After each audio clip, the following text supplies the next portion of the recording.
இன்றைக்கு தமிழ்நாடு விவசாயிகளுடைய வேதனைக்கு இந்த அரசு ஒரு சரியான தீர்வை காண வேண்டும்னு இந்த ஒத்திவைப்பு தீர்மானத்தை நாங்கள் இங்கே கொடுத்துருக்கிறோம். இந்த ஒத்திவைப்பு தீர்மானத்தை கொண்டு வருவதற்கு 4 முக்கிய காரணங்கள் இருக்கின்றது. முதல் காரணம், மேகதாது அணை கற்ற கர்நாடக அரசை தடுக்க இந்த அரசு என்ன நடவடிக்கை எடுத்திருக்கிறது என்று இந்த அவைக்கு நீங்கள் தெரிவிக்க வேண்டும். இரண்டாவது காரணம், முழு பயிர்க்கடன் தள்ளுபடின்னு நீங்கள் தேர்தலின் போது வாக்குறுதி கொடுத்துவிட்டு இன்றைக்கு ஆட்சிக்கு வந்துவிட்டு அரைகுறை தள்ளுபடி மட்டும் செய்வது ஏன்? மூன்றாவது காரணம், காவிரியில் தண்ணீர் வராத காரணத்தினால குறுவை சாகுபடி இன்னைக்கு மொத்தமாக இல்லாமல் போயிடுச்சு.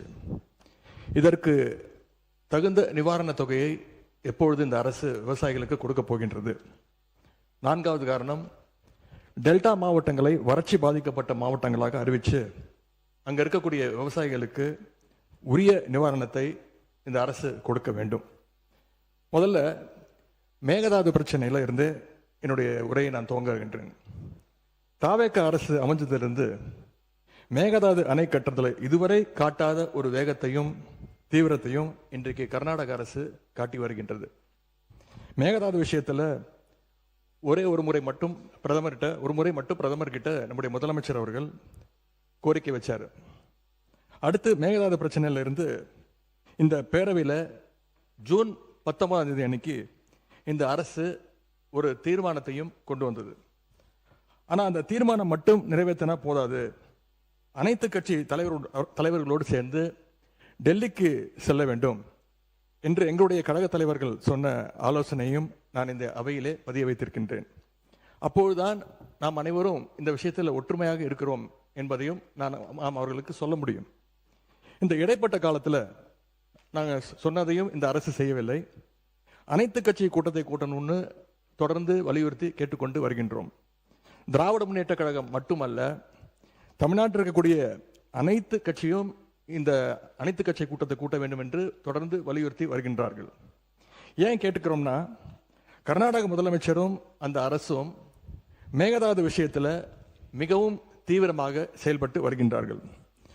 ஜூன் 11ஆம் தேதி ஒன்றிய நிதியமைச்சர் திருமதி நிர்மலா சீதாராமனை கர்நாடக முதலமைச்சர் அவர்கள் நேரில் பார்த்து மேகதாது அணை கட்டுவதற்கு நிதியுதவி வேண்டும் என்று கோரிக்கை வச்சிருக்கிறார்.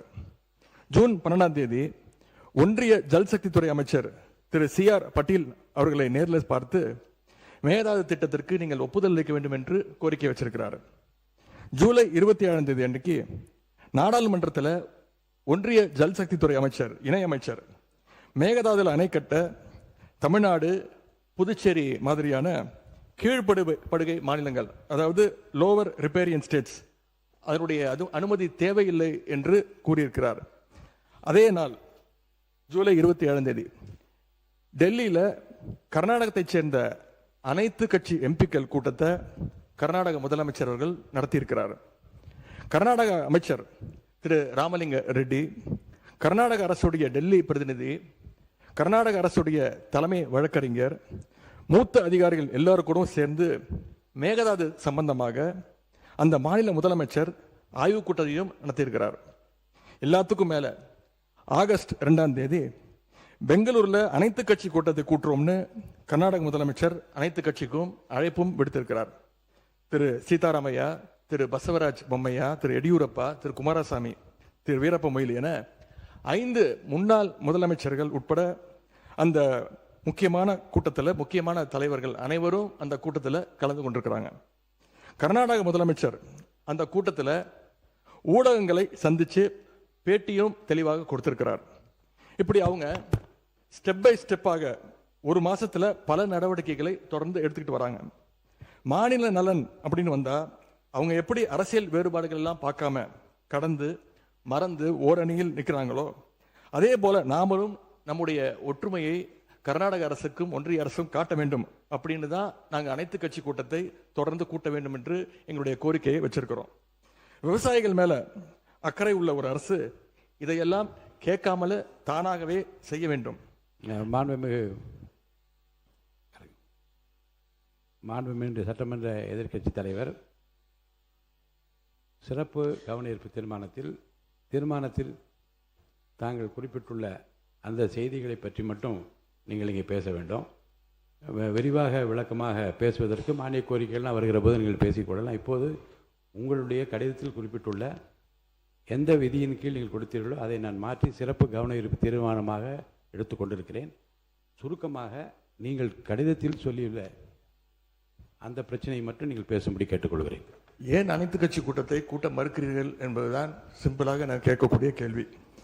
நாம தொடர்ந்து அழுத்தம் கொடுத்த பிறகு இப்பொழுது ஜூலை 28ஆம் தேதி அன்னைக்கு பிரதமருக்கு 2வது கடிதத்தை நம்முடைய முதலமைச்சர் அவர்கள் எழுதியிருக்கிறார்.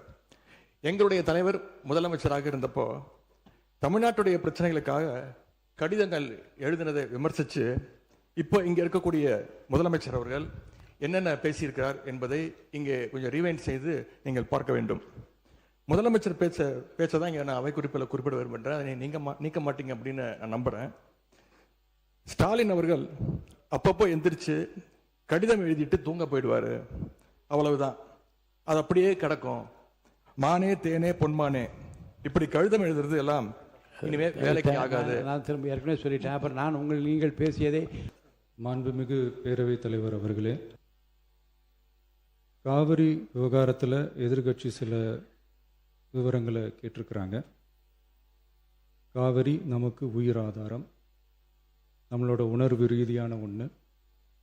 அதனால் அதை வச்சு அரசியல் பண்ணுற எண்ணம் துளி கூட நம்ம அரசுக்கு இல்லை.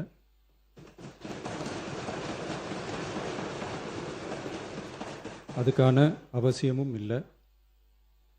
மேகதாது விவகாரத்தில் நாம் எல்லாரும் சேர்ந்து தான் தீர்மானம் போட்டோம். அதை நேர்முக கடிதமாக மாண்புமிகு பிரதமர் அவர்களுக்கும் அனுப்பி வச்சிருக்கிறோம். அதோடு நாம் அப்படியே இருந்துடல. ராஜ்யசபாவில் ஒன்றிய ஜல் சக்தி துறை இணை அமைச்சர் மேகதாது அணை பற்றி முழு விவரங்களை குறிப்பிடலைன்னு தெரிஞ்சதும் காவிரி நடுவர் மன்றத்தின் இறுதி தீர்ப்பு மற்றும் மாண்புமிகு சுப்ரீம் கோர்ட் தீர்ப்பு சம்பந்தமான விதிகள் மற்றும் பத்திகளை கோட் பண்ணி மேகதாது திட்டத்துக்கு எந்த விதமான சட்டபூர்வமான அனுமதியோ நிர்வாக அனுமதியோ வழங்கக்கூடாதுன்னு மாண்புமிகு பிரதமர் அவர்களுக்கு அடுத்த நாளே நேர்முக கடிதம் எழுதினோம். காவிரி நதிநீர் பங்கீட்லேயும் சரி, மேகதாது அணை கட்டுற முயற்சிகளை தடுக்கிறதுலையும் சரி, தமிழ்நாட்டோட உரிமையை நம்ம அரசு கொஞ்சம் கூட விட்டு தரவே தராது. அதுதான் நம்மளோட நிலைப்பாடும். அதே நேரத்தில் கர்நாடகாவில் சில அணைகள் கட்ட ஆரம்பித்ததை பற்றியும் இதே அவையில் 1969 ஒரு விவாதம் நடந்திருக்கு. அப்போது நீர்வளத்துறை அமைச்சராக இருந்தது யார்? அப்போ அணை கட்ட விட்டது ஏன்னு கேட்டு அந்த மாதிரி சீப் பாலிடிக்ஸ்லாம் நான் பண்ண விரும்பலை.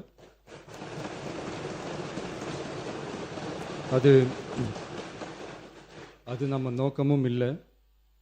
ஏன்னா காவிரி விவகாரத்தை ரொம்ப கவனமாக கையாளணும்.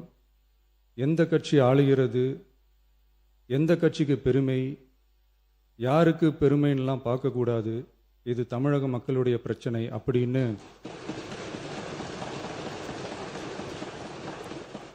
அப்போ இருந்த எதிர்கட்சி தலைவர் திரு திருமன் அவர்கள் சொன்னதை இந்த சபையில் சொல்ல விரும்புகிறேன்.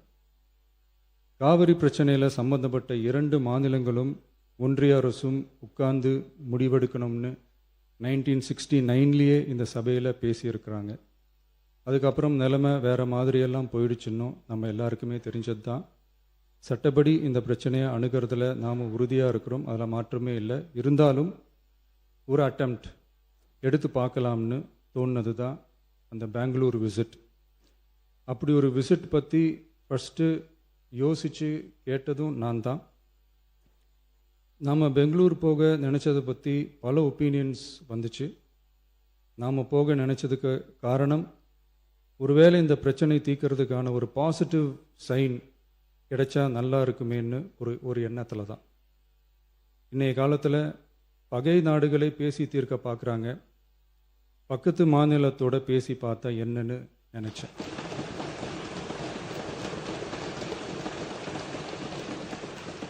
அதனால தான் அப்படி ஒரு அட்டெம்ப்ட் எடுக்க நான் ட்ரை பண்ணோம். ஒருவேளை அந்த அட்டெம்ப்டில் ஒரு அவமானம் நேர்ந்தால் என்ன செய்யன்னு சில பேர் கேட்டாங்க. அப்படி நடந்தால் தமிழ்நாட்டு மக்களுக்காக அதையும் தாங்க தயாராக தான் இருக்கேன்.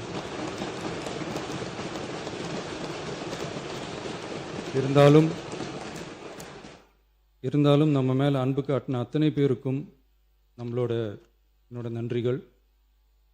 இந்த காவிரி விவகாரம் பற்றி மாண்புமிகு நீர்வளத்துறை அமைச்சர் அவர்கள் உரிய விளக்கம் அளிப்பார். அதே மாதிரி காவிரி பிரச்சனையால் பாதிக்கப்பட்ட விவசாயிகளுக்கான அந்த இன்சூரன்ஸ் ப்ரீமியம் அரசே கட்டுறதை பற்றி கேட்டிருந்தாங்க. அதுக்கான விரிவான பதிலை மாண்புமிகு விவசாய அமைச்சர் அவர்கள் தருவார். அப்புறம் இந்த குறுவை சாகுபடிக்கு அந்த நிவாரண தொகுப்பு பற்றி எதிர்க்கட்சியிலேருந்து கேட்டிருந்தாங்க. அந்த குறுவை சாகுபடிக்கு அந்த நிவாரணம் ஏற்கனவே கொடுத்தாச்சு, வழங்கியாச்சு. இது அரசியலே நாங்கள் தான் அப்படின்னு சொல்லிக்கிறவங்களுக்கு இது எப்படி தெரியாமல் போச்சுன்னு எனக்கு தெரியல.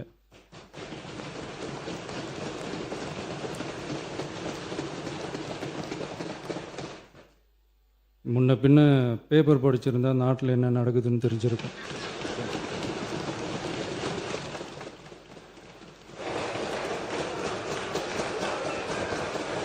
மாண்புமிகு